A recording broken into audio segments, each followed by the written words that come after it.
శ్రీ వెంకటేశ్వర దేవాలయంలో ఘనంగా శరన్నవరాత్రి ఉత్సవాలను ఆలయ నిర్వాహకులు సురేష్ గుప్తా దంపతులు ఘనంగా నిర్వహిస్తున్నారు. మెదక్ జిల్లా మండల కేంద్రమైన వెల్దుర్తిలోని శ్రీ వెంకటేశ్వర దేవాలయంలో శరన్నవరాత్రి ఉత్సవాల్లో భాగంగా శుక్రవారం మొదటి రోజు స్వామివారు భక్తులకు బాలా త్రిపుర సుందరి అలంకారంలో దర్శనమిచ్చారు. ఉదయం స్వామివారికి జలాభిషేకం, పాలాభిషేకంతో స్వామివారికి గిరీశ్వర శర్మ ఆధ్వర్యంలో ఘనంగా పూజలు నిర్వహిస్తున్నారు. శరన్నవరాత్రి ఉత్సవాల్లో భాగంగా 9 రోజుల పాటు స్వామివారి వివిధ రూపాల్లో దర్శనమిస్తాడని, మొదటి రోజు బాలా త్రిపుర సుందరి అలంకారంలో భక్తులకు దర్శన భాగ్యాన్ని కల్పించడం జరిగిందని గిరీశ్వర శర్మ తెలిపారు. ఈ కార్యక్రమంలో మాజీ ఎంపీటీసీ, ప్రస్తుత ఆలయ నిర్వహణకర్త జగ్గా అశోక్ గౌడ్ ఉన్నారు.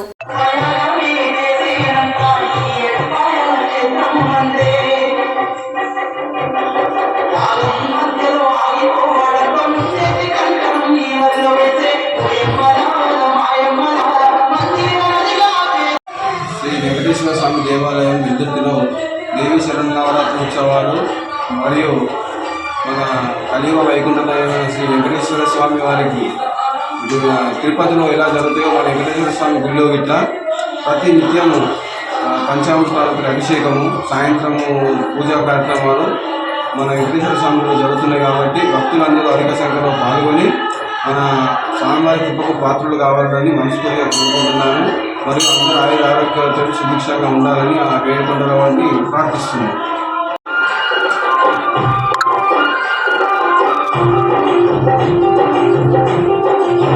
బ్రహ్మోత్సవాలు ఇవాళ నుండి స్టార్ట్ అవుతున్నాయి. అందుగురించి వెల్లుత్తిలో శ్రీ వెంకటేశ్వర స్వామి గుడిలో ఇక్కడ బ్రహ్మోత్సవాలు జరిపించుతున్నాము.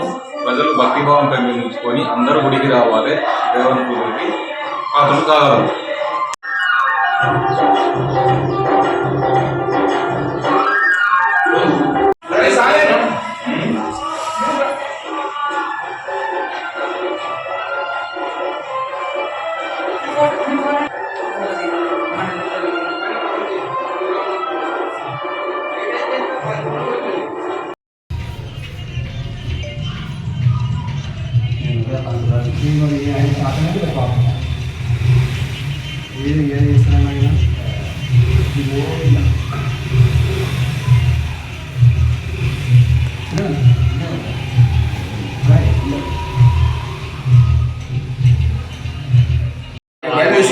सर्वार्थसाधके शरण्ये त्र्यंबके देवी नारायणी नमोस्तुते।